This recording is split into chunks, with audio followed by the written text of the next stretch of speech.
Bobby, I sat around doing. I'm lucky I couldn't have done it now. Yeah, but yeah, it was. I did that. Oh man, we got. Okay. So this is off. Are we? It's gonna be. Got a good Okay, little he's still crowd out of town. going. Yeah. Looks like we got a couple families, I guess. And then one for taxes. Public hearing. I hope we can fix it. It's not in the budget. Let me see that one, Brendan. Let's switch. I'm gonna make them the same. That's too confusing. You have to add a line item. You are? And that one's on.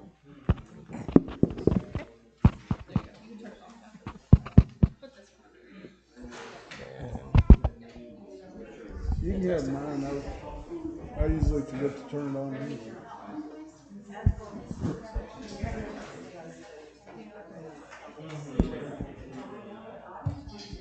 Everybody ready? I'm just saying that. All right, we're going to call the Josephine August regular scheduled meeting at 6 p.m. We're going to do roll call, please. Mayor Turney, absent. Doug Ewing, Here. Brad Alfinger, Alex Esquivel, Here. Dr. Pam Sardo, Here. Gary Chappell. Here. All right, if you wouldn't mind, we'll stand for the Pledge of Allegiance.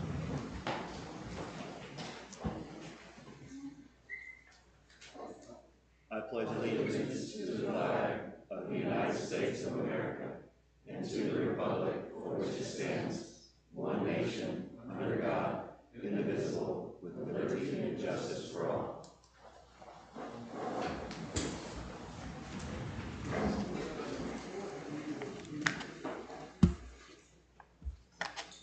A helping hand. We show up with the... Pam, would you mind doing the invocation, please? Thank you very much. Please bow your heads with me tonight. Heavenly Father, please let us face the day knowing you are with us always. The Bible said, "Blessed are the peacemakers, for they shall be known as the children of God." And that tells us to love one another. Please protect the past and present national leaders against any harm. Keep our local leaders and first responders safe always, please. Our community is diverse, so please teach us to listen to each other and guide us to make wise decisions for the citizens. In your name we pray. Amen. Amen.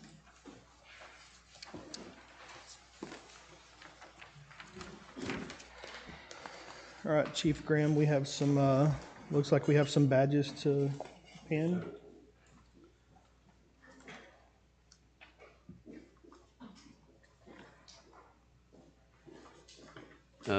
Mayor Pro Tem, Council, and visitors, I just wanted to introduce some more members of our department tonight and have a little badge pinning form and stuff and maybe get a few pictures.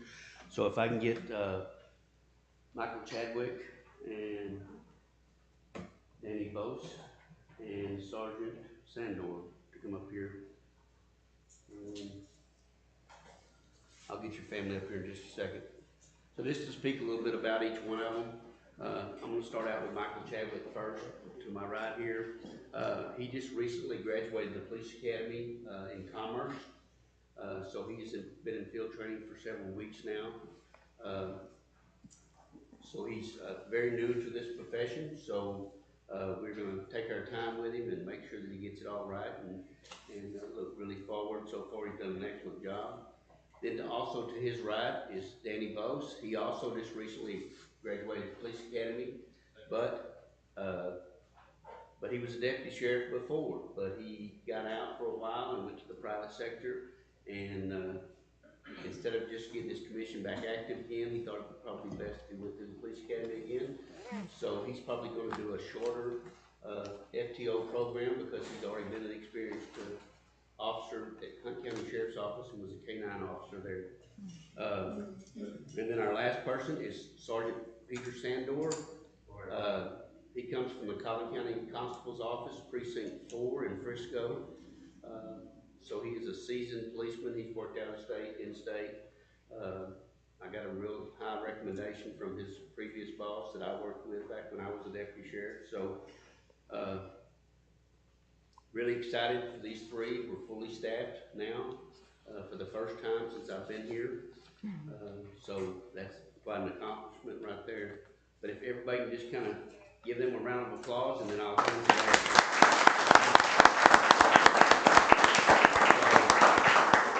Sergeant, and your wife and child, Chadwick? Amelia? Isabella, right? Yes. Okay. So that's that one. So we do have two bosses here now, but Sergeant Bose is not gonna be supervising Officer Bose, so they're gonna be on different shifts. And there's his, and then I'll give you yours. Congratulations. Apparently, that's why I said that. That would be the only reason why I would say that.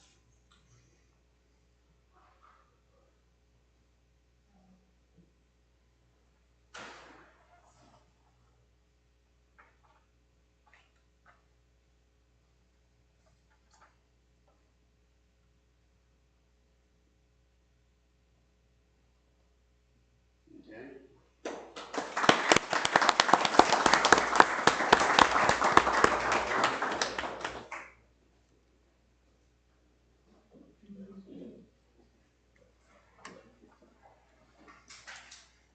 Thank you very much, guys, for joining Josephine PD.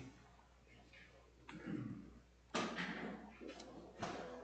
right, now we have some recognition for Kirk Peters. Are you doing that or am I? I am. Okay. I just wanted to say a few words about Kirk and how proud we are of him. Kirk, as you know, was promoted to Assistant City Administrator a couple of years ago.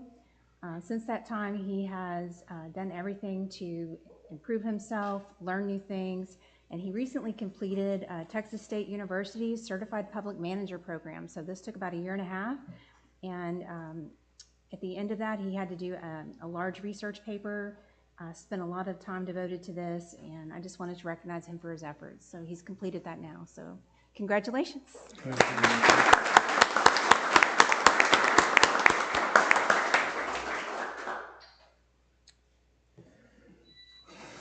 All right, at this time, any person may address the council regarding an item that is not on the agenda. Anyone wishing to address the council on an item on the agenda may do so at this time or wait until the item is considered. Each person must state his or her address for the record, and each person will have up to 3 minutes. Because of state law, no discussion or action may be taken at this meeting on items not listed on the agenda, other than to make a statements to specific information in response to the citizen's inquiry and to recite existing policy in response to the inquiry or to consider an act to place the item on a future agenda. So do we have anyone that wants to speak? I have one card for Jane Ridgway. Okay.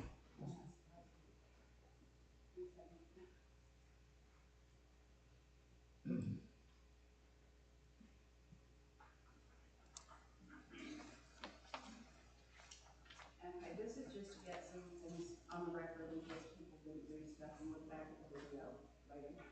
On July 24th, I sent Lisa and Jason an email about Texas Water Board funds that might be available with some of the improvements that we're doing in the city. At the August 7th meeting, Lisa did tell me she forwarded the information to Kimberly Farm. We didn't get a chance to discuss the $57 million total dollars of principal and interest that will be owed by the city when the certificates of obligation finally voted on. We kind of ran out of time. Of course, the newspaper publication does not really spell that out. You have to add it up. But the numbers are there. One chooses to add them up. And I'm pretty sure that probably the way that the notice is printed, probably something that's designated by the state. I did some research and looked like some of the other certificate of obligations were written in the same way. Now, just for the budget, and there's use comments, in the capital project page, I noticed the fencing around the north plant is going to be $295,000. And I hope it's better than what is currently at the Magnolia plant. That being said, would it still be possible to fix the cemetery? Sure, it wouldn't quite cost that much, and maybe we can get some people together and do something for that. Because I'm sure the families of the people who have loved ones there would appreciate it. On the budget pages, just a comment for the record, I calculated the increase in salary is going to be about $1.5 million with no benefits. A general calculation with benefits when I used to do it was to figure about 25%, or 25%, I think. Or it used to be, you know, that was what was inflation, it may be different now. But if that's going to be taken into consideration, we're going to be looking at probably a $2 million increase in salary. I just wanted to bring that out.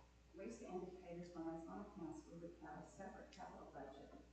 And it's in this budget, but it's not, I don't think it's transparent. It could be, and I talked to Melissa about this document from North City about now. I know that Melissa works really hard on the budget, and it's really appreciated there. And I know it's got to be hard. It's hard for me to decipher it. And I thought the software that we purchased last year would do something like that, but evidently it doesn't. We're still doing manual production by currently. But I added our capital cost page up to the proposed budget page, and we're only about $2 million under those cities. And we don't have quite what they do, but I just, you know. And those are my comments. Thank you. Thank you. Is there anybody else? All right, we'll move on to the consent agenda. Is there any discussion? I have two little notes. One is that it was nice to see the July 14th and August 2nd minutes, but the August 7th minutes were not in the packet. And I'm not sure if there was a delay on that for some reason. That needs to come forward maybe next month, I guess. And also, I would like to pull out the planning report because there's so much going on. I have some questions there that otherwise, I'm happy approving the rest of the consent agenda.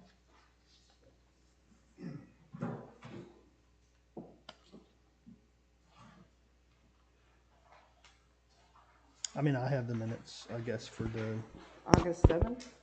second. Oh, I yeah, thought you said August, second. July 14th and August 2nd are very clear, but August 7th is missing. The 7th will be on the next meeting. With the having to post it on the 8th, and we had the meeting on the 7th, we'll put it on the next Thank meeting. you. And I'm happy to approve the consent agenda, pulling out the planning report, because there's a lot going on. All right, so is that a motion? I move to approve the consent agenda with the pullout of the planning report to discuss. Do we have a second? I'll second. Thank you. All in favor? Aye. All opposed? Motion carries 4-1. How are you? All right, so with the planning report, you're so busy. Maybe we'll put it together like Kimley Horn and engineering. That would be my suggestion. It's just a suggestion, but every week, every month, there's a lot going on. So thank you for that. All right, so we have, can I announce the item for everybody? So we have receiving, or are you talking about the consent agenda? I'm talking about the planning report, but we can also delay that if it's the will of the council till item 4.11. Oh, I apologize. Because that's where we're going to talk about more I planning missed stuff. receiving the reports from, I guess, the Yeah, planning. It's on the bottom. yeah, we That's why. can, if it's the will of the council. we Oh, you're can- good. I missed it. It's It was all right. on the next page. Yeah, there's a lot going on. Okay, thank you, Dodge. Okay, so just a couple things about the food truck park. I know that there's some people more passionate about it than others. When we had a previous meeting on June 30th, there was talk about the budget, talk about where the funds were going to come from, and different council members talked about the money could come someplace else. There was not a specific mention of JCDC that time, but it's in your planning report. And so there are just a couple things that I would like to ask about. So the concept, yes, can be revised because that was something that you're working on. But the actual approval of the funds is not yet happened. So my role here is just design Okay, and coordinating the design with the contractor. As far as funding goes, that will be up to Kirk and he's my assistant administrator, and I'm not a finance expert, so I'm just going with the vision. okay, I appreciate that clarification, that's great. And then for the UDC, again, at the last meeting, you indicated that it was hopeful, aspirational that the UDC would be in effect by the end of the year. But again, Lubbock had 800 revisions to theirs, and you did mention it was aspirational. So, yes, and this is not really, I wouldn't consider this a sheer change, it's more just like a brand new UDC. I understand that over the past few months, the Finley Horn consulting team that's working on this has been receiving survey input through, there's a link on the newsletter. I actually entered the survey to see what types of questions were being asked. I was very happy to see the types of questions that were asked. There will be opportunities for public comment, and when it comes to UDCs, there is a lot of minutiae and details that sometimes the public may not be fully aware or fully comprehend. I think the purpose of the UDC is to carry out the vision that was outlined by the public through the comprehensive plan and the future land use plan and so forth. But there will be opportunities for engagement. I just, from my experience in these types of code amendments, more often than not, the public will say, well, what is this? You know, but we will do our best to explain to them the purpose of this. Is, you know, the UDC is what shapes the city's design and how our site is laid out and so forth. But it is aspirational, but due to recent events in terms of some projects that are coming up, I feel that there is a greater sense of urgency to change our codes to prepare for that growth before it gets to us and it's too late to design some sites. And right now, our stopgap is a PD process, because through the PD, we can exclude uses we don't want, we can get the design that we want, and when that leaves us as a city, we have more control. But if somebody comes in straight zoning right now, if they meet every requirement, even if there's something that we might not like, it has to get approved.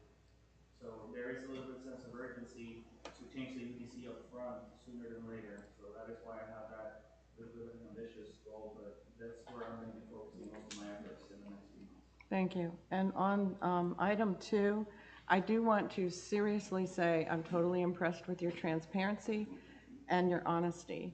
On page 4, item 2, you very diligently discuss the challenges that there's unrealistic timelines from realtors and property owners, and you go on to say that we have lost the opportunity for retail medical office developers who abandon plans, and also that there seems to be a planning and engineering lack of guarantee of approval. And I appreciate that. We need to hear that because I've had businesses tell me that exactly. So, and again, I'm kind of tiptoeing here a little bit because, you know, we had this discussion last time when we had the PD about the site plan process, right? And how in most cities, the staff approves site plans administratively, because normally by the time we get to council, they've been thoroughly vetted by the staff, by the planners, the engineers, fire marshal, and so forth. And under our current process, to do a PD, for example, we require very detailed concept plans. The challenge is that some of these developers have expressed to us as well, we have some users, but they don't want to commit until we get the zoning. But we can't go forward with the PD zoning because we don't know what the site would look like. So if we do a straight zoning right now, we could do that, but we don't have, for example, a mixed-use straight zoning district that we can just apply right now. And you could end up with a situation where if you rezone a large parcel to just commercial, to attract the retail, that could bring a use that you might not want to see. So for example, you get, X-rated stores. something like that, or a self-storage facility. And my understanding, since I've been here, what I've noticed is there's a high demand for retail jobs, not just for the community, Yeah. but for the city financial perspective as well, because you want businesses that maximize the floor area, right? So you want something that not just brings you property tax, but also sales tax, and brings people in from other cities. So we want to get those unique destinations. So, this developer is looking to, hey, what would the city's opinion be of doing a PD where we just say, hey, this, for example, out of 25 acres, these 5 will be reserved for, say, a mixed use, residential component. So the residential component of the mixed use. These other 10 acres will be reserved for commercial, excluding, and you may have seen a lot of that in the PD for the Fields at Josephine, where we have a lot more prohibited uses than allowed uses. Because we would foresee that we don't want to see some uses that take away that valuable space. So, if it's council's prerogative to support a PD like that, we could be seeing some of those in the future. We can just give blanket zoning districts, and you won't know what you're going to get, but you know what you don't want to get. Like you will upfront say, we don't want this. You can bring us other stuff, but we don't want this. And sometimes that's more important when you exclude certain uses and what you allow. So, I know this is not much of an agenda item, but Actually, it is. This is very important to our future and even our tax base and to alleviate some of the residents. So I appreciate you sharing very much. And so I don't want to take up a lot of time with this tonight, but I'm hoping that we can have further discussions on this type of topic. And also the QSRs, that I'm understanding that there's some sort of body, consortium, club, whatever it is, that grants permission for a certain road, a certain geography, a certain zip code, that only certain businesses like Applebee's but not Chili's, or IHOP but not Denny's, there's certain businesses that can only go on certain zones, and I have no idea why that is. To me, it sounds horrible that we should be able to get whoever's interested, and we would like to learn, I would like to learn more about that as well. so from a city perspective, we don't discriminate on who. No, not us. It's the organizations being told, you may not go to Josephine because you're gonna be in Fate, or you may not go to Josephine because you're in Greenville, to the restaurant, let's say. So what can we do with that? So, I kind of started, when I first started, trying to get my feet wet here into what the city's needs were. We looked at site requirements for different chains. So for example, a Dunkin' Donuts requires 70,000 people within a 90-mile radius. It has to be on the morning side of the road, which in case of an FM6, it will be on the north side of FM6. So they have very specific, all these chains have very specific requirements. So what we have been doing, and we will be looking to in the future, is kind of create a wish list from the community to say, okay, what do you want to see? And once we have that list, then we can come up with those, pull up those requirements, and then from that we tailor our development pattern and development intentions to tell the community, okay, do we need that? Do we need those requirements? If not, here's what we have to do together. And if we are ready to welcome some of those users now, as we are, then we make the effort to recruit those. Thank you. We also need to support mom and pops and independents as much as possible. Okay, and my last question, is, you mentioned the University of Texas at Dallas about the website. Do you have an approximate cost on what that's going to be? Not yet. We're in preliminary, so my understanding is there's no cost. If there is a cost, Okay. We will be sharing that with you. Thank you. So this is just earlier discussion, so they could do it. It seems like they can. We're gonna try to define the scope and things like that, and once they tell me, oh yeah, there is a cost, we'll bring that to you. Thank you very much. If there's no other questions, you have questions? In reference to the food park, we did talk about that money coming from, I guess it was the existing JCDC account? Okay, we just didn't allot it to that, or what was the? Here, the day of the budget workshop, where that may have been discussed. That was We discussed it, but we didn't actually approve the money. Got it. That's all. Yeah. Yeah, that was a non-action item. Present on was the design last month. We were waiting for tonight's discussion to figure out what that budget's gonna look like, and then we'd go from there. Thank you. Thank you. I'm good. So if there's no other questions, I move to accept the planning report. Second. All in favor? Aye. Thank you. Motion carries 5-0.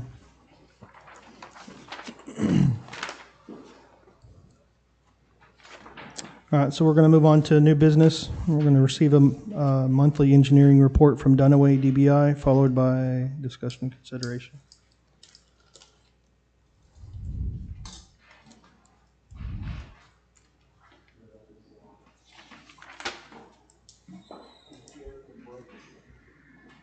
We need to add that to the budget.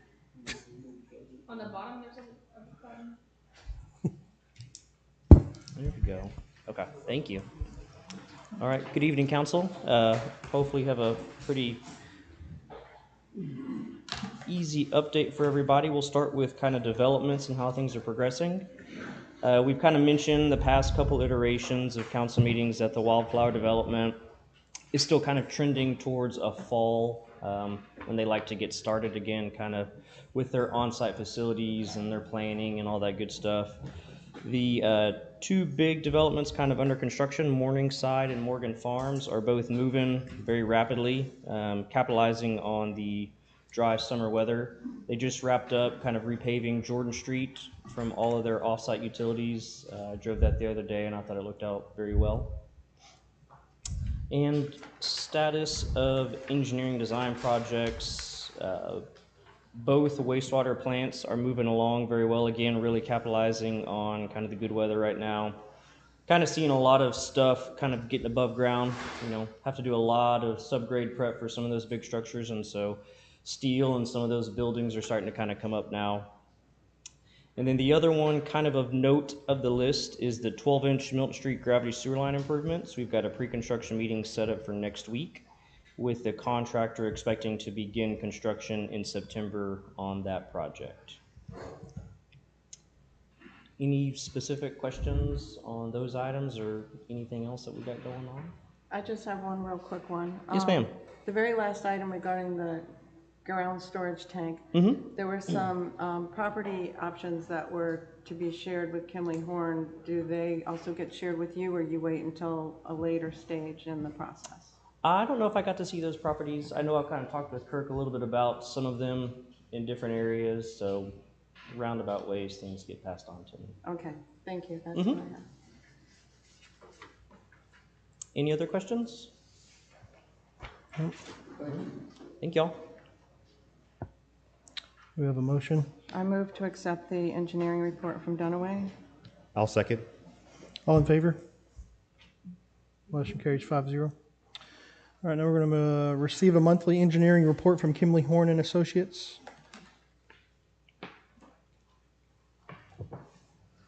Good evening, council. I'm just going to hit on some of our projects and the reviews that we have going on. Our Greenville Avenue reconstruction project, we did the bidding. We reached out to our lowest bidders. We had prepared the letter of recommendation, so that's the next item on the list. Once the contractor's selected, we'll start working with the contractor in the city to get the contracts executed and get construction going. The stormwater utility fee, Kimley Horns, we've finalized the account matching and will provide revenue projects to the city. We actually just had this sent over this afternoon. I haven't had a chance to look at it. Our H&H team sent it over, so we'll review it and then get with the city and answer any questions that staff has. And then the Parks and Trails Master Plan, the community survey closed yesterday. So this is going to help them form their final action items for the report. The chapters 4, 5, and 6 are being finalized right now, and those are going to cover the findings and recommendations for the Park and Trails Network. And we're still on track for a November election. The reviews we have going, we have our Sonic. We just completed our initial submittal review of the construction plans. We finished that at the end of June, July. And then for the 610 East Cook Street, we just completed the 6 submittal construction plans at the beginning of the month. And we had a meeting with the applicant and the engineer today. And we'll have a meeting with the Sonic engineer this Thursday. Is that, I have a couple of questions. Is that sixth meeting heading the right direction? I think they got the information that they need. Okay, good. Regarding the parks and trails, it looks like according to report that the survey was only open for the public for 3 weeks during the highest vacation time of the year. Is it possible to leave it open longer?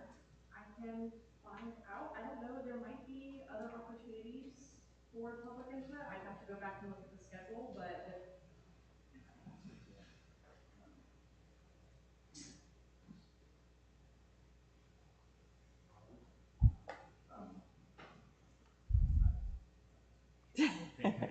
Sorry, my voice Technology. carries over sometimes. So, there was a concern about that and it was left open. I believe Lisa requested, that it be left open a couple more days and it has been.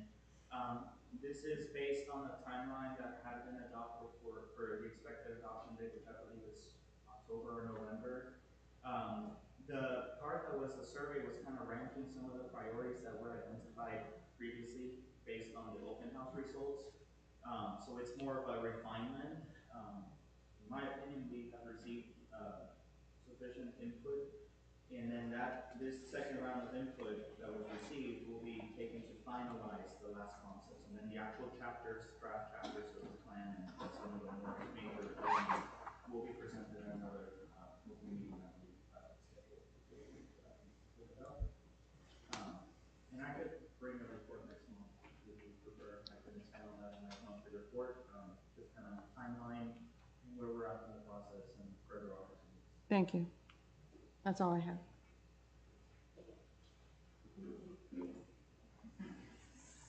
So, Any other, go ahead. any other questions? Do we have a motion? I move to accept the Kimley Horn Engineering report.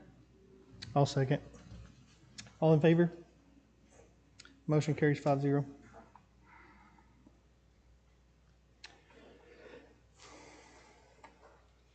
All right, we're gonna discuss, consider, and act to award a bid to Texas Sterling Construction Company in the amount of $3,030,748.48 for the Greenville Avenue construction project funded by CISD and Collin County. I went ahead and looked at the bid tab sheet, and we talked to Elizabeth and the other engineers at Kimley Horn.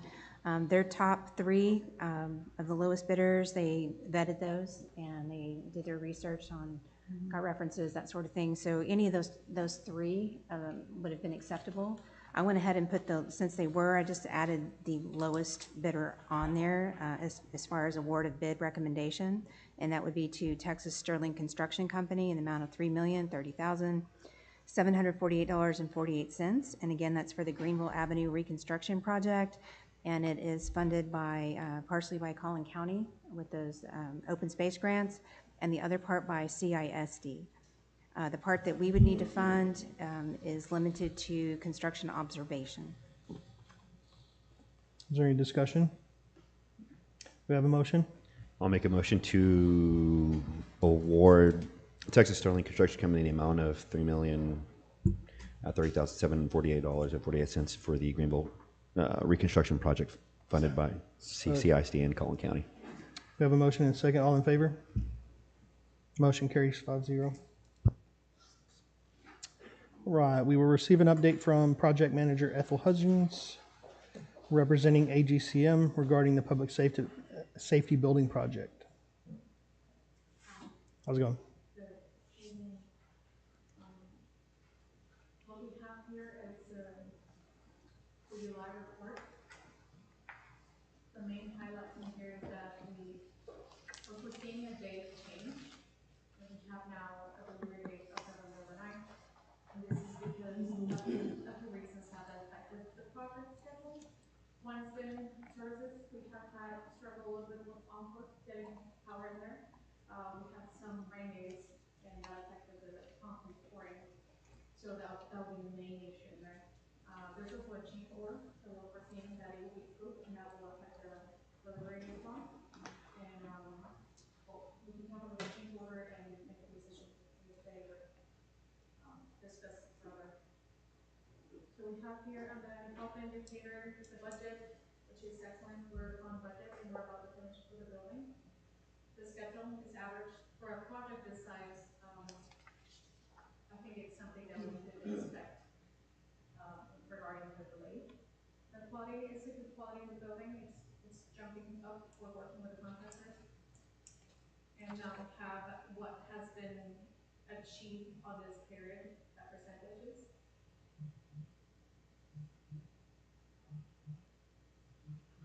The schedule review, the major activities achieved on this period were the concrete course, the parking, the driveways. The main course have been completed. Accessories have been delivered, plumbing and lighting. The apparatus bay doors have been installed, which is a big impact on the building, especially the front doors. The equipment coordination for the installation of the gas line has been set, and we have received approval from PennStop on the fall work. The major activities anticipated for the next period will be the interior ceiling completion. That will be the hard ceiling and the tile ceiling. They passed inspection this week, so we're expecting that to be soon covered. The interior finishes completion as well. The site grading, there's still some dirt around the building, and that will be graded as well. The concrete pads is a few concrete pads for the dumpster and one piece of equipment inside the fire department that will be for as well. The power in the building, we're foreseeing to have that soon. The flooring and the facade completion as well. So I catch a mistake on the date. On the very top it says November the 9th, and then on that line number 3 it says November the 19th.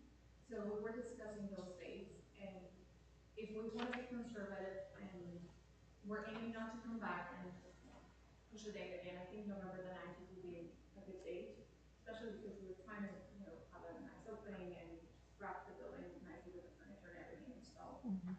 That's what we're trying to go for. That's the date that we're trying to aim for, the 19th. And then on the next line item, you will see the budget status, and that's where you're going to see the impact on the change order. So we approved change orders for 493. The contract value, everything that just is what we're standing, the percentage completed, and the amount of the change orders. So right now we're presenting 1. And this is on number 3, what we have remaining as a contingency. And that line item that says pending changes is 18,866 because by Thursday or Friday they would submit a report. The contractor was still pursuing the price for the curb and the fence that now it's in there. That's why we have a printed version of it. But we still, as you can see, we have a healthy remaining balance if we were to approve that combined change order. So the change order that we have in there, it accounts for the ballistic additional walls, and there's a printed PDF of the building. You probably can see where do we have it and where do we need it, and that's a chief recommendation. And then you have also the pricing for the curb and the fence, which it will be expanding workout room and the it's a patio, so you will be combining the patio and the workout room for police and fire. We don't have major concerns. The observation has been that we try to ensure the high quality with a contractor. Storefront being one of the biggest concerns. That can still be pursued and delivered in the updated schedule.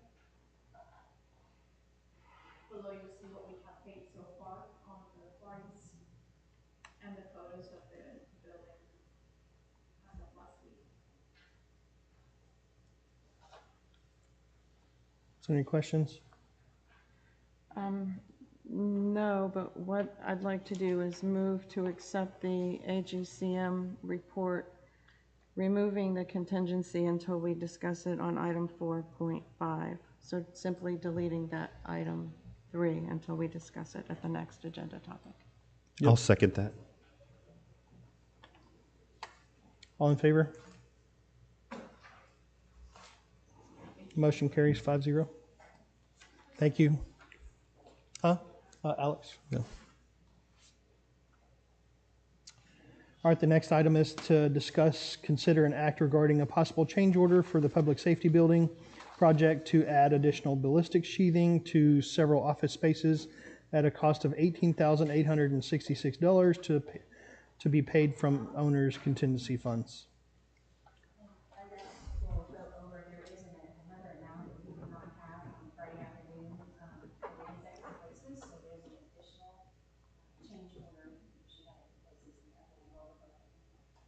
Yeah, so the total will be $37,151, and that merges the ballistic panels and the screen fence addition, and it's an artificial turf that is gonna be in the back of the building. And that's supposed to be for like, I guess like barbecues and stuff like that.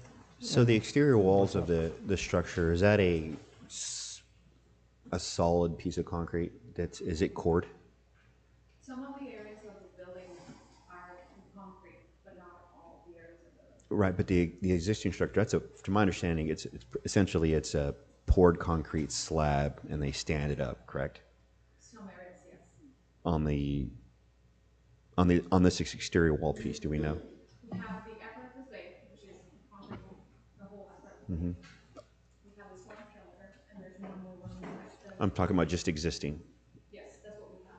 Okay, so it's solid concrete. Yes. Reinforced with rebar, with steel, correct? Got it. And how thick would you say that is? The finish.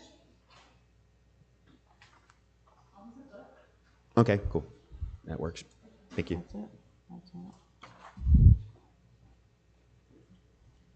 Oh, sorry. So in regards to the ballistic panels, from my looks of it, I think this is all protecting certain offices. I'd rather see that money get put in a different direction.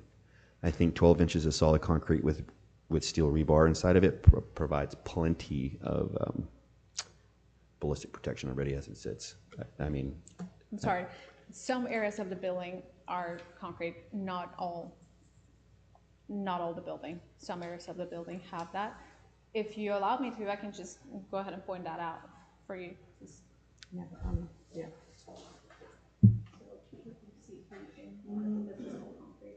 This right here is all concrete. All of this is concrete. The rest is we do have existing panels in here, so if somebody wants in here, all this is protected. But this part right here is also a hardwood. And this is what we're trying to get. That is only sheetrock. The sheetrock, yes. And we have, what's on the exterior? we have some stone on the facade. Stone is like a veneer stone, but we don't have it throughout the building. We have some windows, and we have some hardboard, and we have some easements.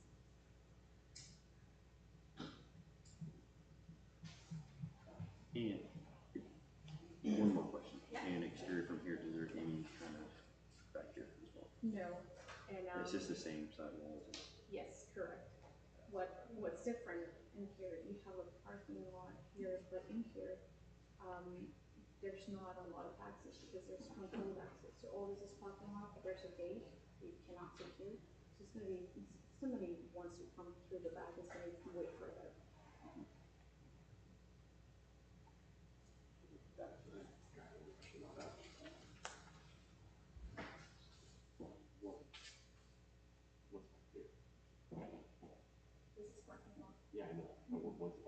Protection. There is a fence, this little thing.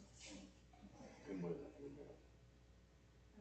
It's metal fencing, and there's also in this part here. Is it like chain link or what? No, there's no, not this big stuff. So this is really solid. We really need you guys to talk to the microphone, so you can get it recorded, otherwise it's not. Sorry. Okay. Yeah, I'm curious on that. I can send that information so you can have a better understanding of the building and make an informed decision. Okay. Yeah? Is it okay if I send it to Mrs. Donovan? Yes. I would send it to Lisa. Okay. Lisa will send it out to us. So we're gonna, I mean, given the points of access to the building, I mean, that seems very well protected with ballistics. At the very front of it, people, that's an entry point, entry and exit. The off chance of, you know, I hate to say it, you know, I don't want to be a devil's advocate here in regards to that, but I mean, if somebody's going to come in and out of that facility, it's already got a level of ballistic protection. On the rest of the exterior of the building, there is no other ballistic protection. And so I see where it's currently in place. I think it's a great place. Where it's on the side, I don't think that's money well spent in my regards. Even though I am a first responder, I'd rather see that money get put into our vehicles for our line level guys so they can get that ballistic protection while they're out doing their job. That's my opinion. But where it sits currently, I mean, I think I'd rather have that money get put into vehicles. But that's me. no, it's not that. So do we want to make a motion or wait until we get more information? Well, there's another part to that change order, so I don't, you could break it up if you'd like into two. So maybe. Do we break need it a up. vote? Because that's No. just my one opinion on that, but I don't know if anybody else agrees with that as well. Well, I mean, we have to have a motion first, so if we have a motion to approve it as is, and, or if somebody wants to make a motion and amend one of those sections, that's fine. So either way. I agree, let's continue on the second for just a minute. So the second part is just extending that fence. It's a little square of concrete that that's the garbage use area that it was existing. So we added a roll door and connecting those areas makes more sense now. So you have an extended patio and an extended outdoor workout area as well. The workout room is a little bit tight, so if you, I don't know if you, I think most of you have walked through that building at one time or another, but it is a shared space and it's a little bit tight. So we added that roll-up door to make it just feel a little bit bigger, and so that they can have an outdoor space, the AstroTurf, and we thought the fencing would make it a little bit nicer and maybe even provide some protection and privacy. Yeah, and that was my concern. That's why I was asking. And how far back does that go from the building? Where is it actually going to be set up? I mean, they're going to have how much room they're going to have? I can give you the exact dimensions, but maybe like 18 feet. Out away from the building? Yeah, from the building. Okay. And this is a merged building. Right. Yeah, I've walked the building, so I'm familiar with it. That's why I was like wondering where that fence placement was going to be. Is it going to be right at the edge of the parking lot? Basically right there? And then. Right now it's 4, we have a sidewalk and Yeah. then we can see. Okay. 4 feet about maybe sidewalk and then fencing. Okay. Just for a little bit. All right. And how long is it going to extend? Is it L-shaped or is it just going to be flat? It's just straight. Honestly, I don't recall the dimensions right now, but I can send it to you. It's a whole width of the workout room. Yeah, I agree. I think we need to see the design. Yeah, yeah. I move that we delay the motion on the proposed change orders until we see more information. On all of them? What does that, I'm sorry, just before you go, what does that do as far as the timing for the construction? Is it going to hold anything else up? Maybe the outside is and thinking the ballistic. Right, yes, that's that's what I'm saying. I think the ballistic will be the hottest item. We might need an answer on sooner than later. So do we have any more public hearings that we could add it to the next, maybe the next public hearing meeting? If we need a budget one.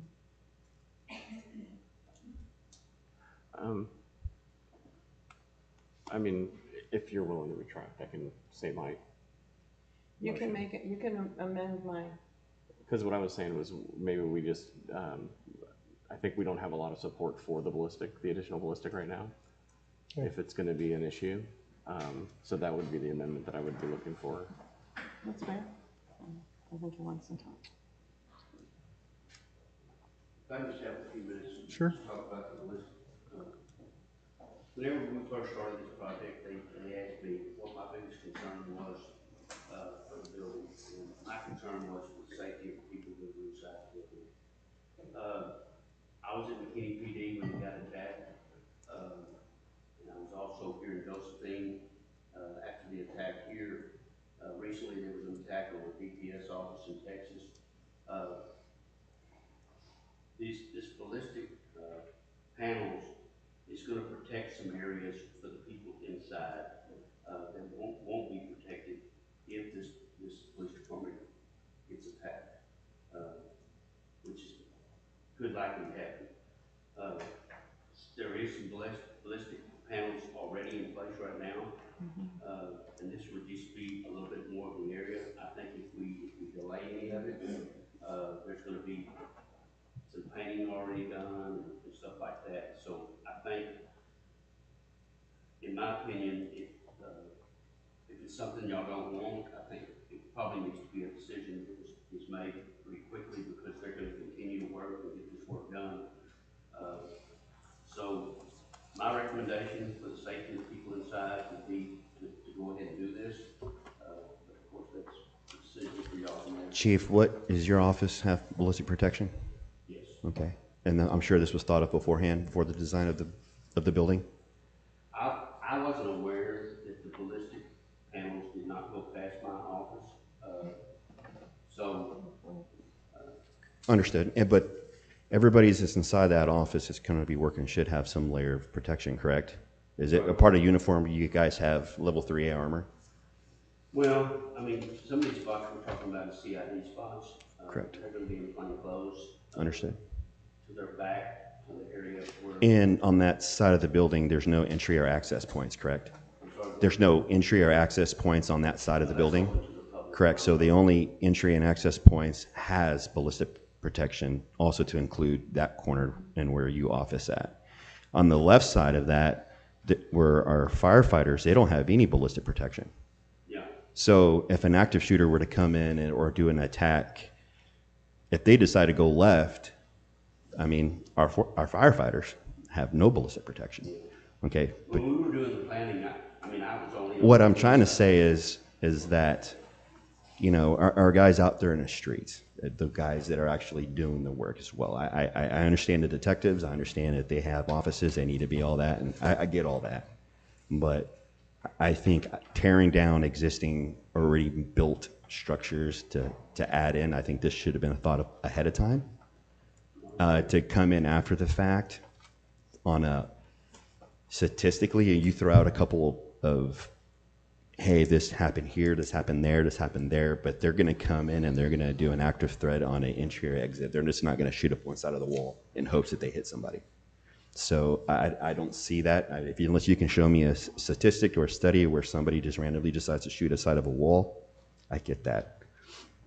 But, I mean, to tear down a building that's already been built up, to reconstruct it, to add ballistic protection, to me, I think is I'd rather see that money go to door panels for police cruisers that you're upfitting, brand new ones, so those guys out there in the streets can have some kind of ballistic protection, because vehicles very hardly don't have anything. And statistically, that's where our law enforcement officers are getting killed the most at, is in and around vehicles. So. Yeah, that is true. We can't, I mean, the money that would be going towards this isn't affected by the money that would be going towards those doors and vehicles. But I'm just but at the same time, reference I do have a question too. So, like, on that side of the building, how many windows are there? Windows in these offices, and what level are those windows in? Well, the windows are up above. So we did all those where no one would have a direct angle at us or anything like that. It were to occur.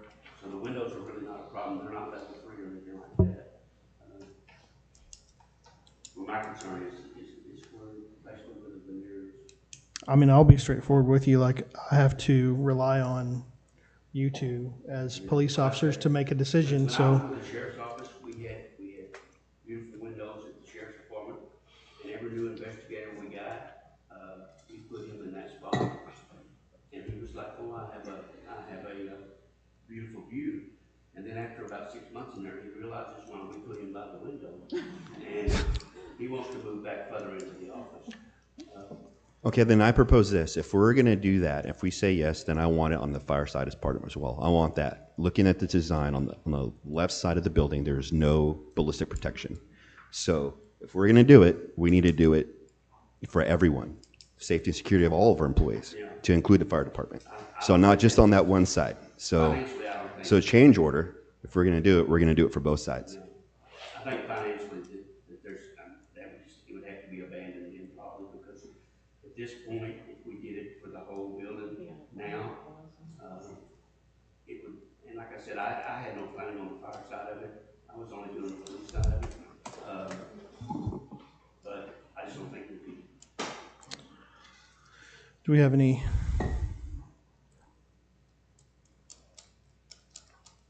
Any input, Lisa?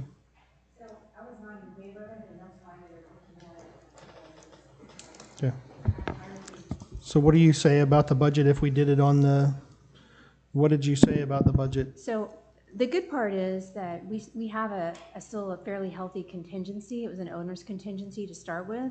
So it's not additional money added to the project that we have to go find somewhere. So if you want it to fund it, we can pull it from contingency. The other part of the contingency factor, though, is that we have seen an increase in a lot of the furnishings, the desks and the other equipment that needs to go in there. So we're anticipating using some of that contingency as the project moves further along towards the end. So that's a little bit of a concern. It's not that I don't think it's important, but like was mentioned, if we're going to do it there, then we probably should have done it surrounding the building instead of just kind of picking and choosing spots. At this point, I personally feel like it's a little bit too far along to go back and undo. Right.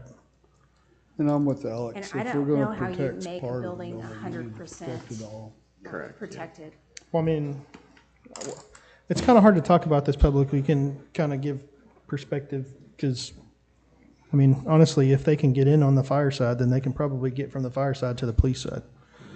You know, so, I mean, I do agree with Alex as far as getting it done. We need to do it for everybody, but at the same time, like, from what I understood, the contingency, the money that we had for the contingency was going to be pretty much all used up. If we did this, it was going to be pretty much all, the rest of it was going to be pretty much all used up to furnish the building. And so if we do it for the whole thing, then we're going to now have to pay for furnishings elsewhere. Correct? That's a possibility, yes. I think we need to figure out if it's a legitimate need, and if it is, we need to look at what it costs to protect the whole building. If I mean, it's I'm not not, opposed to we it. need to live with our decision going down the road, but I'm with Alex. I don't think we need to protect part of our public safety and not the whole building. I mean, I'm more concerned that nobody's concerned about the outside perimeter where the gym is, where we're not making that a harder target. We're looking at a couple of offices on the side, but we've got a complete soft target in the back. That's where I think we need to be investing money if we're going to invest money on it. I agree. So when's the next public hearing? Next Monday. Next Monday? If we adopt the budget tonight, we won't need the 18th. Oh, okay. The 20th, we're doing a tax rate public hearing. Can we get an estimate on maybe, or something to look at? Options. That by the, Yeah, it sounds like there's like 3 options: the existing one, the whole building, and the patio, yeah. or all of it. Well, I think really what he's trying to say is like the fencing on the back to cover the people that are in the patio, right? Yeah. I mean, I honestly agree with that too. I think that's probably That's probably again, gonna be our we're most telling people how to beat cost-effective. us, right? Mhm. I don't really like putting that out in the public. Yeah. So, like, our thought process should be done privately and then, yeah. So let's, Can we I get make a motion then Yeah, to that's have what an I was about to executive say. Let's session get a at the motion next for public, something. at the next public hearing meeting to discuss this in private? sounds like a plan. I'll second that. All in favor? Motion carries 5-0. So just make a note that there was no second to my motion originally because we revised everything, so. Yes, thank you. And then for clarification, you want 3 quotes? The current one The whole building and the patio? Well, I mean, we already have Was the one, motion? and then so the Two the whole additional? building, and then the patio. The back, yeah. Okay. And I would like to see a design of Thank like, you, what that's Ethelbud. going to look like as far as the back, like some kind of visual aid for me too as well, for what the.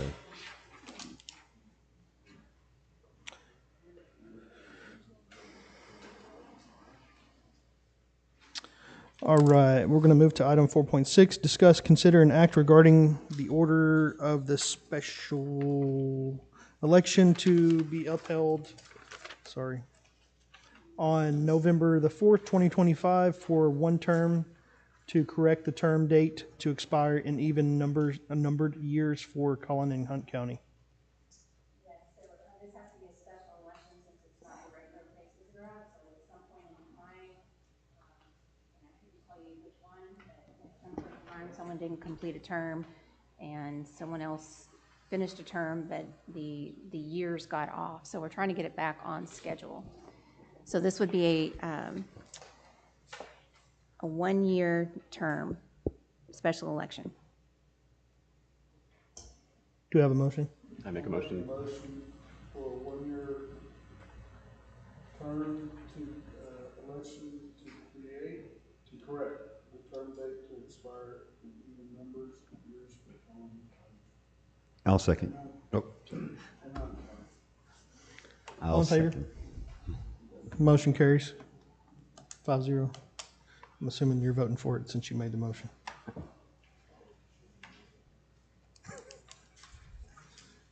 Discuss, consider, and act regarding the order of general election to be held on November 4, 2025 to fill the positions of Place 1, Place 2, and Place 4 for two-year term for each Collin and Hunt County. This is your general election that you have every November, and the places alternate. So this year, places 1, 2, and 4 are up, and this is for the regular two-year term. So just kind of what you do every year, the places just switch. Yep. All right, do we have any discussion? Make a motion? I'll make a motion to order the general election to be held on November 4th, 2025 to fill the positions of place 1, 2, 4 for the two-year term for each of Collin and Hunt County. I'll second. All in favor? Motion carries 5-0. All right. We will open a public hearing and receive public input for the fiscal year 2025-2026 budget. This budget will raise more revenue from property taxes than last year's budget. Do I need to read all that? Okay. This budget will raise more revenue property taxes than last year's budget by an amount of $164,985, which is a 12.77% increase from last year's budget. The proposed tax revenue to be raised from new property added to the tax roll is $118,252. With that being said, that will be opened at 7:02. So do we have any discussion or any citizen comments for the public hearing? All right, we'll close the public hearing at 7:02.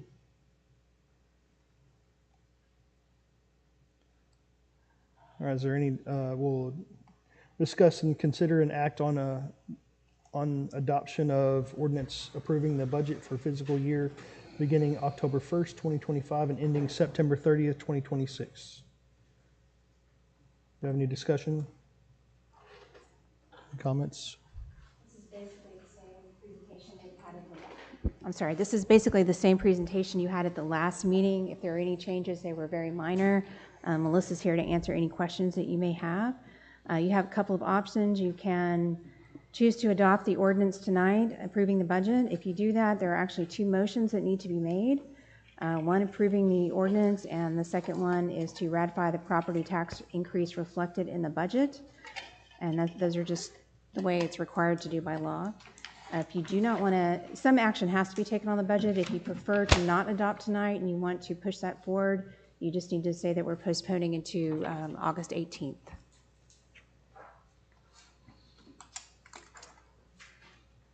I have a couple comments. Okay. I just want to remind this body that it's already been mentioned once, but what surprised me, and it's my lack of awareness, the Farmersville Times, when it was published in the Farmersville Times, that we already have $19 million in obligation from certificates of obligation. And then when you add the 15.7, it adds up, including interest, to 27,495,397. So when you add the 19 million and the 27 million, that's almost 50 million. And I believe it's important for me to mention that the entire Hunt County, one of the commissioners told me that they only have 12 million long-term obligation for the entire county of Hunt. And I think we need to cut a few places. I think we need to cut out a vehicle. I think we need to cut out some things for the remodeling of the city hall. I think we need to be prudent because our debt as a city of 4,000 people, our obligation is higher than the entire Hunt County by like 3 times. And that concerns me. Okay, just for clarity purposes, and I'm not arguing, I'm just trying to make clear. So the debt side of the budget is completely different than the operating and the maintenance side of the budget.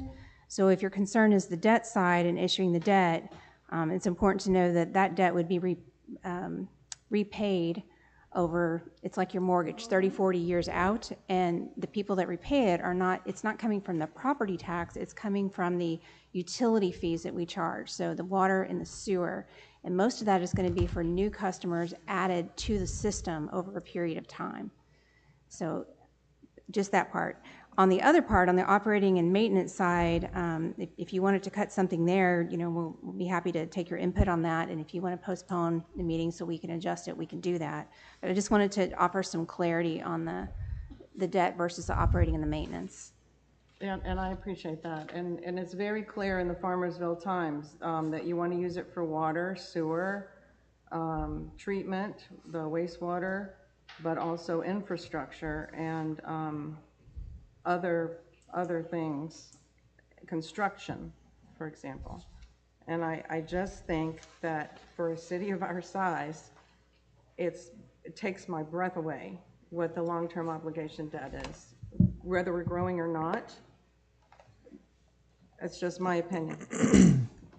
I mean, we have to have some sort of debt to grow. That's all there is to it. I mean, that's just my personal opinion, but we have to have it. If we don't,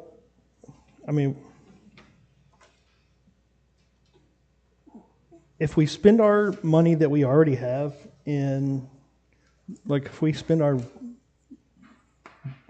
money, if something happens, right now, from what I understand, in our bank account, we have enough to help our employees survive for a good while before we have to make decisions if something bad were to happen, right? And that's where I would like to keep our money so that we can take care of our employees.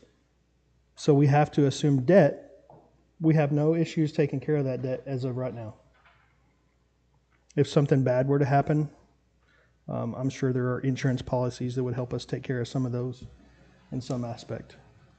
And my understanding too is that most of this is for health and safety that we're taking this debt on. Right. Between the flooding of the streets and the sanitation and all that, this is growing our city so we don't have sewer backing up in people's homes or in the streets, and we don't have floods all throughout the city anymore. That's where a lot of this money is being done from. Yeah. So. I mean, you're not going to get me to change the floodplain stuff. Mm-hmm. I know, I'll just tell you, my mom's house, mm-hmm. when she bought her house in 2001, the floodplain wasn't even on her property. Probably about 10 years ago, the floodplain was in front of her house, all the way to the street. So to not be doing the things that we need to do as a city to take care of our flood areas, and especially some of the areas over on 642 and Hubbard, mm-hmm. that's important to me. We owe it to our citizens. I'm good. So do we have a motion? So that, Lisa, you said there was two motions we had to make. The first one was to adopt the budget?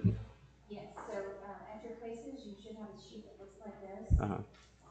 And down at the bottom is two separate motions. So one would be to adopt the ordinance approving the budget for fiscal year October 1, 25, 26, what's going to be there. And then the next one, following that, would be to ratify the property tax increase reflected in the budget. And there's some language there that needs to be repeated. Essentially, that is the true taxation law. Mm-hmm. It's just looking how to be worded. So anytime there's an increase in revenue, you're gonna have that one on your, have that one to motion as well. Okay, so I move to adopt the ordinance approving the budget for fiscal year beginning October 1st, 2025 and ending September 30th, 2026. I'll second. All in favor? Roll call vote. Oh, it's roll call. Yes, we just need to call for it real quick.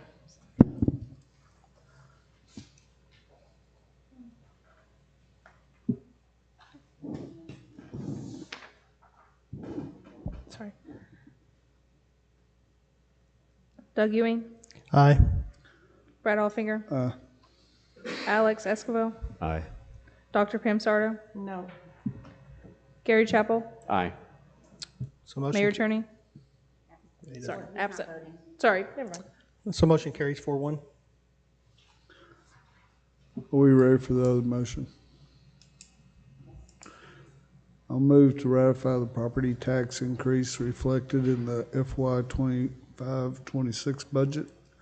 Noting this budget will raise more revenue from property taxes than last year's budget by amount of $164,985, which is a 12.77% increase from last year's budget.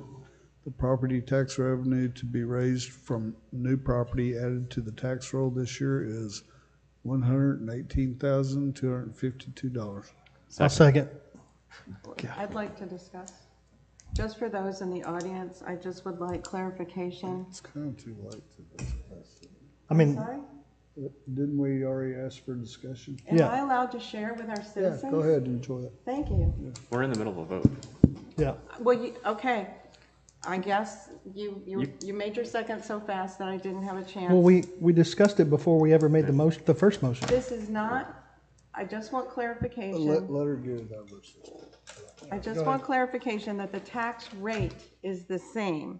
The wording to indicate a property tax increase is because of the general inflation and cost of buildings that have gone up, correct? Correct. For those in the audience.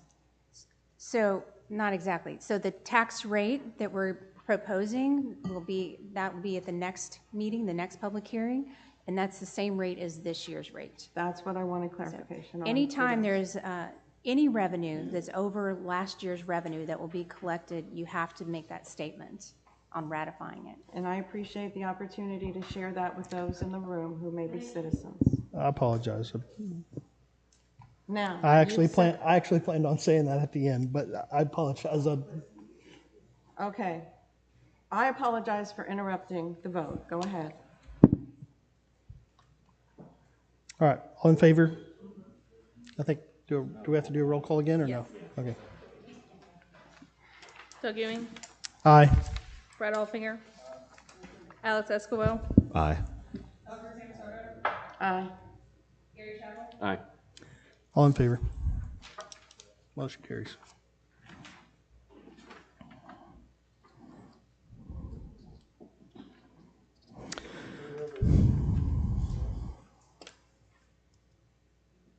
What item was that?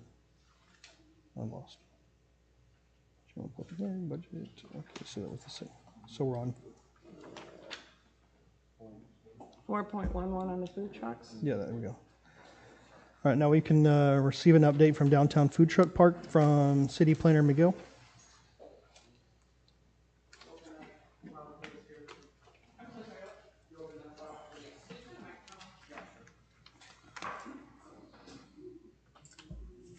There we go. All right. So Garrett submitted the driveway permit to TxDOT. Our intent was to have it aligned with the existing driveway. TxDOT said that's too close to the intersection, so we have been forced to basically cut it in pretty much half. So as you can see there, we get room for 4 trucks, which to me is actually more indicative of a pilot program. So that's investment up front, so our budget will significantly be less than what we had initially intended. And I just wanted to give the council a heads up if you wanted to proceed with this or kind of hold off. So just When you say I mean- significant. Well, not less. significant, well, significant in the sense that it'll be about half of the concrete cost. So. What was that refresh? Well, the estimate, I believe Kirk was about 77,000. That's the new one or the old one? That's under this one. what this is? What this is, yeah, this was actually gonna. This is half, this would be half of the 77. About Okay. 60% maybe. 38.5. Yeah. There you go. So, Wait, no, hold on. Okay. Sorry, see, I'm So, mathing right now, I'm sorry. so. So what just we're a looking at right reminder, now, I'm sorry, what we're looking at right now, what's that gonna cost? 38,000, 38.5. If it's I'll half, let it's Kirk, because 38.5. he's been working, trying to find the contractor and getting the estimates for this project. Just need an approximate, I'm not looking. Our first bid, as you know, the design came directly across from this existing driveway. That bid was 77,000. I told the contractor that because TxDOT is having an issue with, we're too close to the radius of the turn, they've come back and said, hey, you're gonna have to move it X. I told him, then he's expecting that price to come down. He'll give us a fresh quote pending the outcome of your, yes, let's continue to move forward. So, the purpose of this discussion is, do you want to proceed with this? Pared down design, and yes, then we'll move forward with the estimates and draw construction plan. Before we make a motion, I would like to say something. I think, as much as I've showed negativity towards this project in the past, I would like to say I do like this idea, for the sole reason that it's not a huge project. I do think it would be a great pilot program. I think that even worst case scenario that it doesn't work out as a program, we still have this space to use for food trucks for events and stuff like that, and maybe even parking for whatever. So that's my personal opinion, just real quick. I figured I would say my piece. There's not a motion, it's just you're asking to. This is For just a direction. general discussion, yeah, so no action.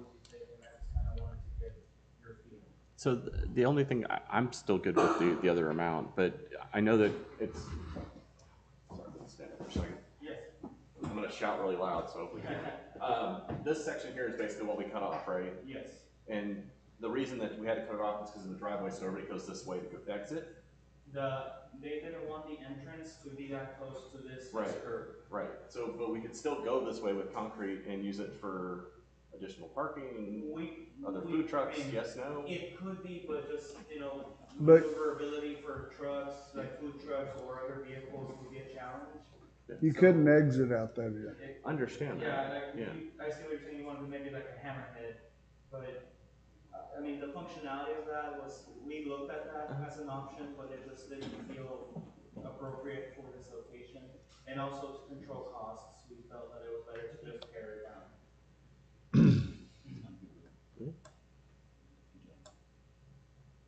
I'd like to proceed with it. Since we're cutting, we're saving costs, can we look at Yeah, next putting month something it over might be the 10,000. picnic tables? Well, that was part of the feedback we received last month to look at shading and Yeah. things like that, so we can definitely, Yeah. we look at multiple options, and we can bring those back to you once we get a general idea of cost. Okay. So proceed with this and then talk about that later. Yeah, I'm Yeah. good. Yeah. You're going in the right way. Yes. Yeah, great job. Yes, like it. All right, we're going to go to item 412.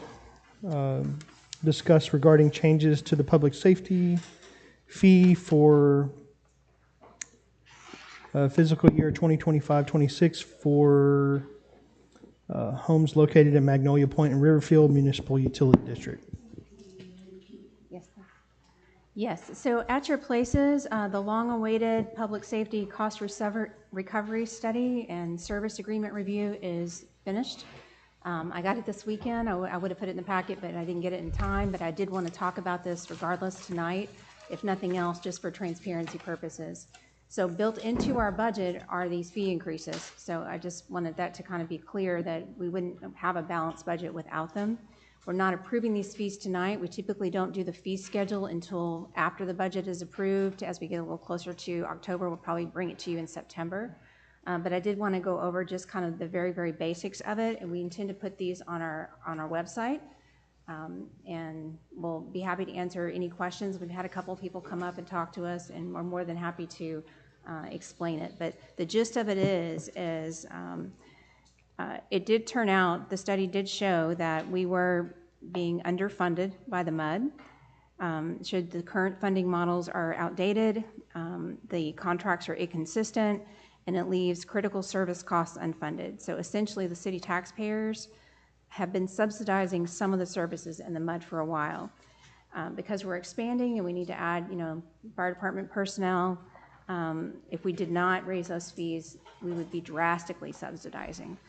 So this is kind of the point where even the government codes have it to where a municipality can't give something of value just away. So we have to charge what's fair to cover those costs. So we're not making money on this, we're just covering our costs. So go to the next one, please. So the basics of it is, and we had already talked to the consultant about it, so we knew what the result was going to be. We were just kind of waiting for them to clean up the study to where the language is a little bit clearer, and they had some good examples in here. But it confirmed everything that we mentioned at the last time. So if you look at the total public safety budget of $3,550,000, and then if you look at the number of rooftops in the MUD versus the rooftops in the city, you're looking at approximately a 70-30 split there.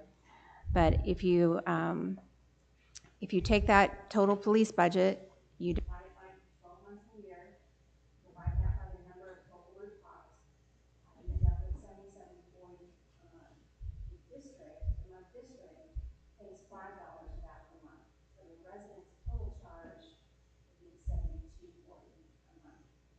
So currently they're paying $30, the district pays $5. So this isn't an increase, but it will cover the cost. This is not a capital cost. We did make it significant. The developer would make significant contributions to our public safety building, which was fair. But I'm sorry, these keep cutting off. But it does not, this includes operations and maintenance costs. So personnel, and if you think about things that we don't really think about for a police department, the jail contracts, the dispatching, there are other things in there besides just personnel. So all the operating and maintenance costs, everything that, from radios and all the maintenance that we have to do. And there's a long list in the budget with those line items. But this makes the cost burden equal among MUD residents and city residents. So of course the city, the folks that live inside city limits, a portion of their tax dollars that's where this comes from. But MUD residents, the MUD tax that is paid, the city doesn't get any of those funds. That goes to pay back the developer for infrastructure like streets and pipes and sewer plants, things like that, to run the development. So this just makes all things fair. This will need to be adjusted yearly as our budgets adjust. It's something that we'll bring back to you every year. And we may have to, if our costs go down someday, maybe we can move it down, but we will have to adjust from time to time. So as far as next steps, I do have a tentative meeting scheduled with the MUD board to review the cost recovery, go over it, explain things, let them ask all their questions. We need to work with our city attorney and their attorneys, the MUD attorneys, to develop new contracts so that language is clear. One of the things that this study pointed out is that we really don't have parameters or definitive time spent in the MUD or dedicated number of officers. So all of those things should be spelled out. I mean, they should know exactly what they're getting for their money. So we want to work on those contracts and make sure all that language is clear.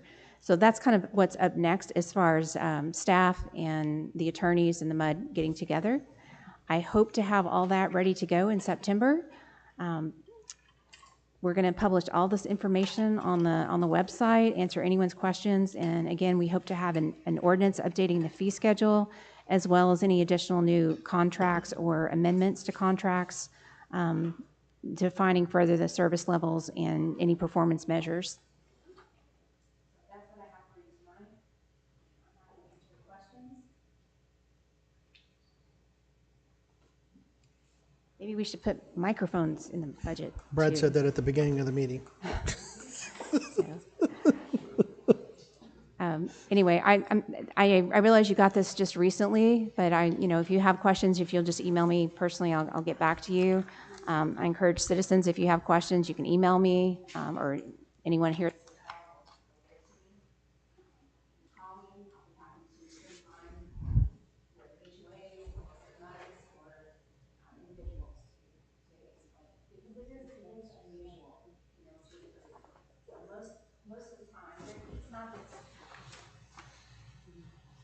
It's like 110, 115% increase.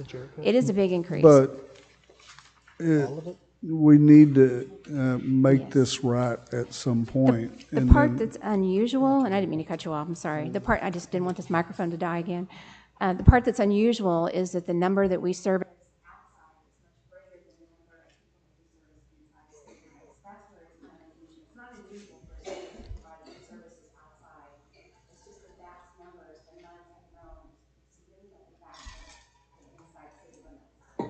So, do we have any percentages on where our call for service ratio is at? Is it more outside or in our MUDs than it is within the city? couldn't hear it. Do we have any historical data on where our calls for services are typically, if the majority of them are going outside to the MUDs or within our city? Cost for Just our services. calls for service. Calls for service.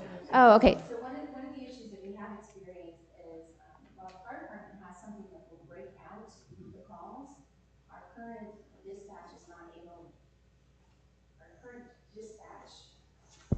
with Collin County is not able to break those out. So we're going to work with our planner and we're going to work with Collin County on developing a grid system so that they can be broken out in the future and so that we can distinguish city calls versus MUD calls. We can look at we want to make sure that that's well defined in the future and that we can come back and show we're servicing this much. Now there's still going to be a few inequities and there's not much we can do about them. So we do have some limitations on what we can enforce.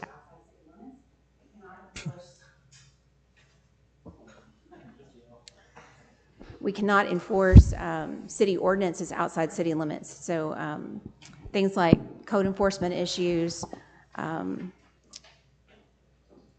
complaints, things like that, fireworks, unfortunately, those things I can't enforce. We've actually suggested some legislation, and I'm hoping that maybe this next term and this next session as it comes up, we've got a ways to go for that. Maybe it'll get some traction between now and then. Someday I'd like to bring you a legislative agenda so I can kind of have authority to go and push for some of those things. But we need jurisdiction for one.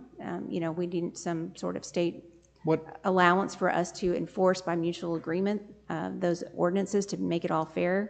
And the other thing would be court jurisdiction as well. So we'd also need that, kind of go hand in hand. So what would it take to get that? Is that something that we have to negotiate with the MUD board, or is that something that we would have to negotiate with? State law would have to change. Yeah.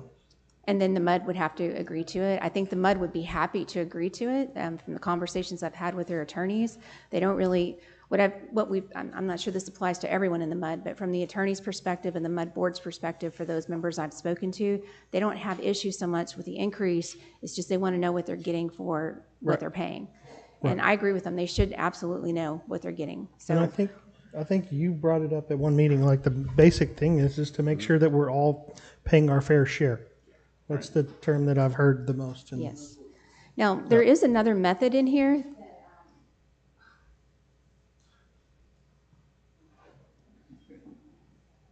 new game here.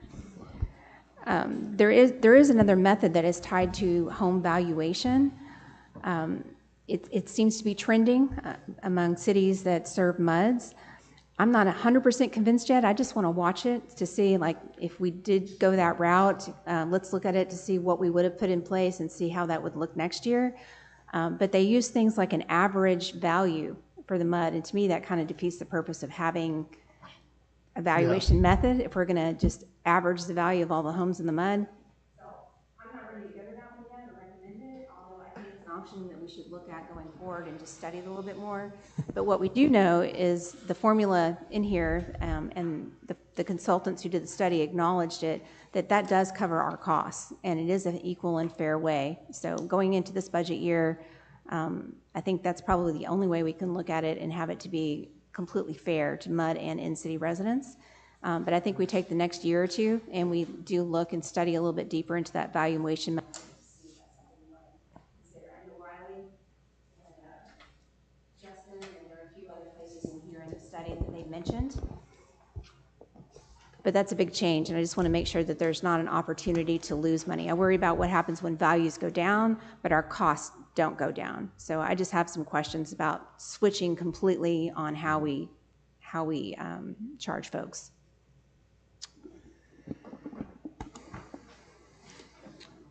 All right, is there any other? But again, there's no action on this tonight. It was for your Questions? information, and those fees were built in the budget. So we're depending on the revenue, but we will bring you an official fee schedule change, hopefully at the very next meeting, along with any new contracts. Thank you. This was really good. Any other questions? All right, we're going to move on. Right. Discuss, consider, and act to adopt ordinance amending Chapter 10A, Article 5, Section 5.4, street names and signs, to add a new Section A1 to provide guidelines for the naming of new streets within the city. This is on the agenda due to the conversation at the last meeting. So the council directed us to create an ordinance, so the ordinance is in your packet and it's here for consideration. Thank you for a very rapid turnaround on that. I appreciate it. And I just had a tiny little tweak at the very end of A1 that says, after names of existing streets in the city, the name shall be derived from the English language. It's the blue sheet that I gave. Okay, so just to simply requesting a tiny modification. I move that we make a tiny modification to the end of A1 before the examples that simply says, at that third line, changes in the names of existing streets and city, which is the same, and simply add the new names shall be derived from the English language, as consistent with the previous document at the last meeting. That's my motion. Do we have a second? Do we have a discussion period on this? Yep, if you want to talk about it, talk about it. All right. We do not have a problem here in this city with street names. We're adding a process that is not needed here at all. And to put your thumbprint on something, just to put your thumbprint on something is wrong. We don't need to add government processes for no reason. So I'd like to see it not pass. Just want to throw that out. So, at the last meeting, the proclamation or resolution, whichever it was, passed 3-2. So it's in effect. And so the next step was to create an ordinance to go along with that document. And this is simply the wrap up. So it's up for a vote when we do this. So it's still open. It's open if you don't like the ordinance that's written, correct? If you want to decline the ordinance. The proclamation passed 3-2. No. I thought that was just an item to be put on the agenda, not necessarily that it was approved as a So ordinance. I think our attorney should maybe chime in on this one. So my understanding was that, and it's a resolution, and it directed us to write the ordinance so that we could put the ordinance before you, but you still need to vote on the ordinance itself. Council's going to approve a policy for naming streets. In fact, the subdivision ordinance has some language in it about it now. And so this is just an amendment to the subdivision ordinance, giving weight to these particular subjects as listed in here. It doesn't take effect until you pass this ordinance, publish a caption. It's a penal ordinance, and then only council can change the names of existing streets by another ordinance. And that, I've done that before. So if you had a street you didn't like the name of it, and you wanted to, you could pass an ordinance and change the name of the street and, you know, change all the signs and whatever else it took. Yeah. Go ahead, Gary. Do you have something? I think it's too broad with this as just shall be derived from the English language. I mean, what defines the English language? If the goal is to leave it as written and not add that, that's fine.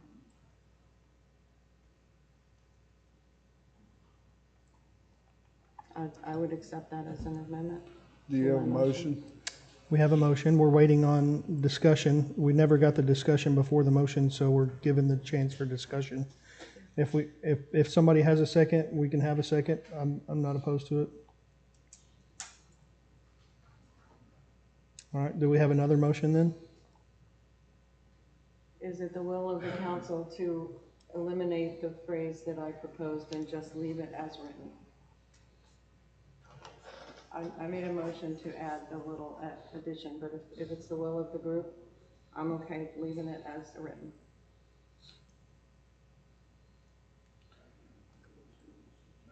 So did you make a motion to pass it as it is? I made a motion to pass it with a little addition based on the English language.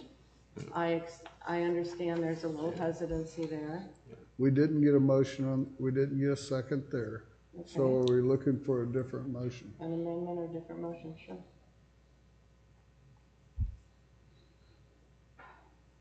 I'm willing to move to accept the ordinance as written by city staff as a revision. Or do we have a motion to decline? I'll make that motion to decline this ordinance. I'll second. All in favor? All opposed? Motion carries 4-1.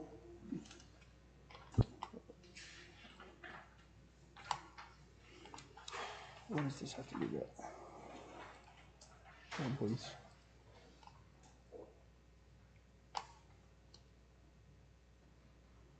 Sorry, my agenda closed. 4:13. All right.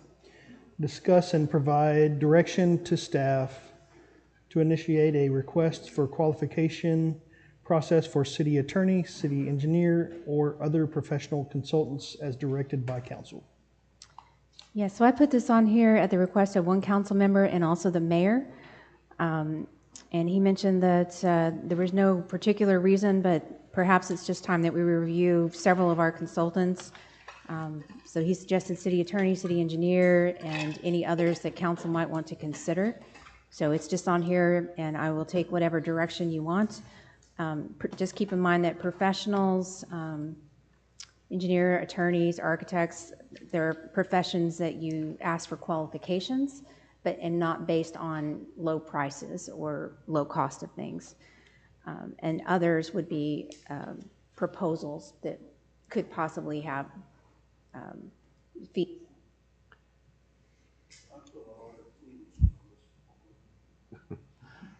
Do we have any of these? Do we have any of these documented today? Do we have any of these today for the city? Do we have any of these published today? Yes. No, I'd have to create them. Okay. So, I mean, I think if we're going to have to, if we would like to look into this stuff, I think that we should look into all of our contract people and consider all of them and not just one of or two of them. Um, I do think that it's a possibility that maybe we consider it just because for the best of the city. I don't think it's a bad thing. I think it's a good thing. So I agree. whatever you guys want to do. Like I think we should look into our, What initiated this?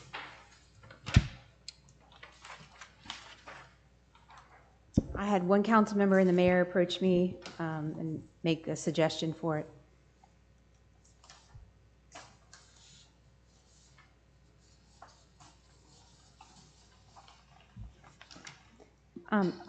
I can do that. It's going to take some time.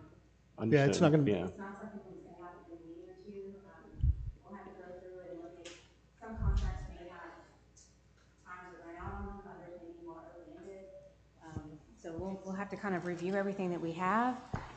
And then it'll take a little time too, if we need to write up requests for proposals and/or qualifications. So it's going to be a process.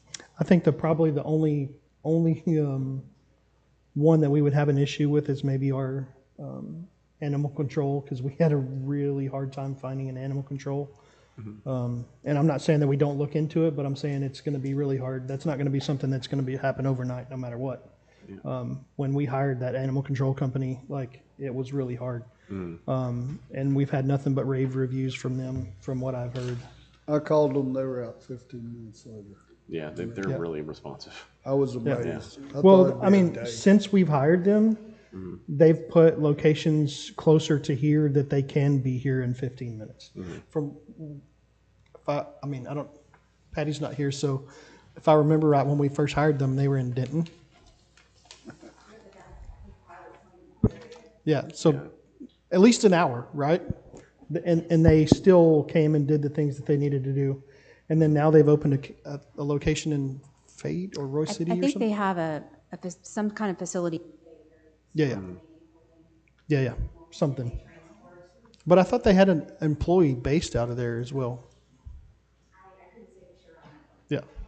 They come in weekly too, at least Mhm. once a week to check Yeah. out the staff to make sure there's not anything. Yeah, I mean, they've been great, fantastic, like, so, and I'm not saying don't, but, I was just going to add, I will say too, that typically current providers would also want to put in too, they want to put in their current qualifications or proposals, whatever it would be to him.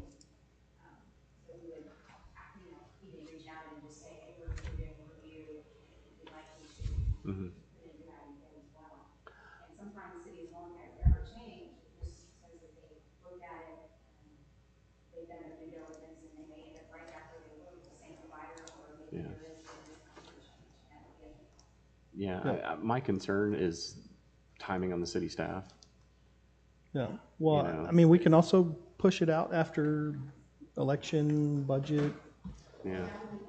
Yeah, I mean, there's a lot going on right now, but I don't know if this needs to be at the top of the pile. Right. I say we can do it if they have time, start on it. If they Yeah. don't, then we, At their discretion, yeah. push it out to when we can.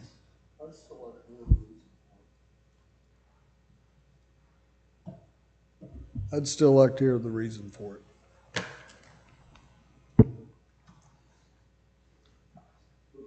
Before we spend money on a study or something.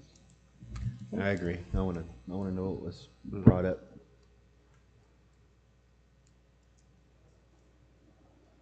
There's no action tonight. No. All right. Well, let's move forward then. All right, we're gonna recess for regular meeting at 7:42 and go into executive session. And I'm gonna hit the bathroom.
All right, we ready? We ready? We ready? All right, we're going to reconvene our regular scheduled meeting at 8 o'clock. And we're going to move to discuss, consider, and act on any items resulting from executive session. Do we just need, We just make a motion to proceed as directed. Yep. Second? I Who's the second? made the. I'll a second, and I'm voting. All right, You're all in voting. favor? All opposed? Motion carries 5-0. Discuss, consider, and act regarding any requests by council members for considering of items to be placed on the future agenda. I have one that's a follow-up. 3 months ago, we looked at the bylaws of the MDD, and I'd like to see that come back. Brad, did you get the edit suggestions?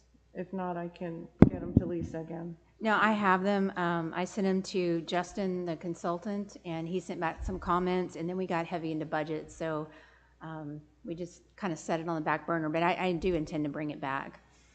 Thank you. So is that something we need to wait for, like, I need to run it, I haven't sent it to Rob yet, so I need to run the proposed changes to Rob, and then I'll send it all to you with everyone's comments. yeah, it's not something going to hurt us for the next, in the budget. So if you'll be patient with me just a little bit, I'll try to get you something in September, and then maybe we can take some kind of action in October, if that works for you. Okay. I'm thinking you're not going to appoint anybody anyway till after the elections, and then that'll put them on the same cycle as like P&Z and all. So I wasn't in a huge hurry, just kind of due to that.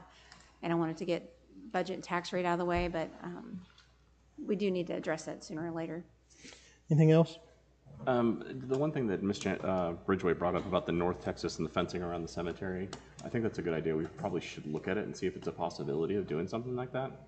Yeah. I think, yeah, I don't think we ever, I don't think we ever actually did anything official.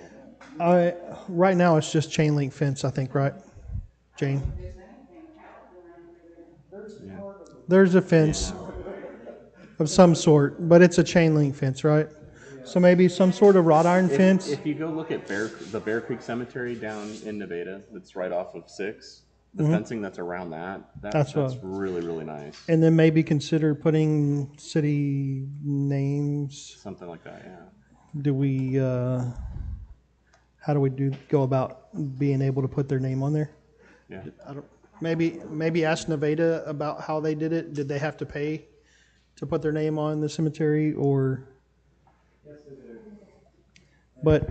And it is okay to do, even though I don't think it's in the city of Just. I mean, I will say this, I think that we should discuss that as far, I mean, I know this is going to be kind of like the street naming thing where we're going in a little bit further, but there's going to be some names that need to be on there regardless,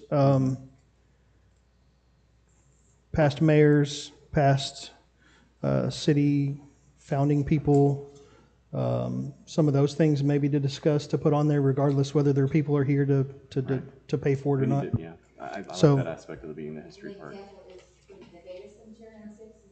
Yeah, The- so the one basically that's it's a actually on wrought the iron seventh. fence, a wrought iron fence with, and then it has their people's names on the fence. Yeah, to clarify, sort.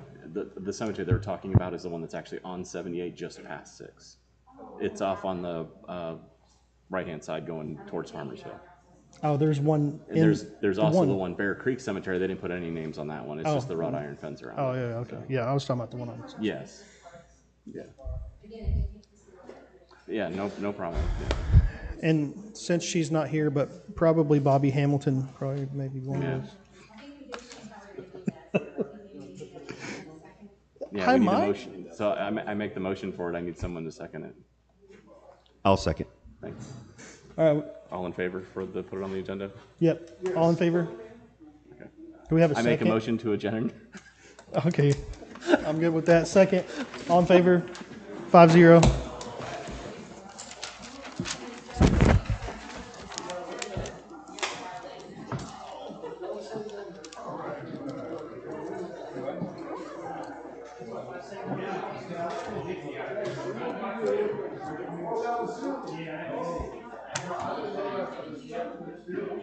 Don't respect our past.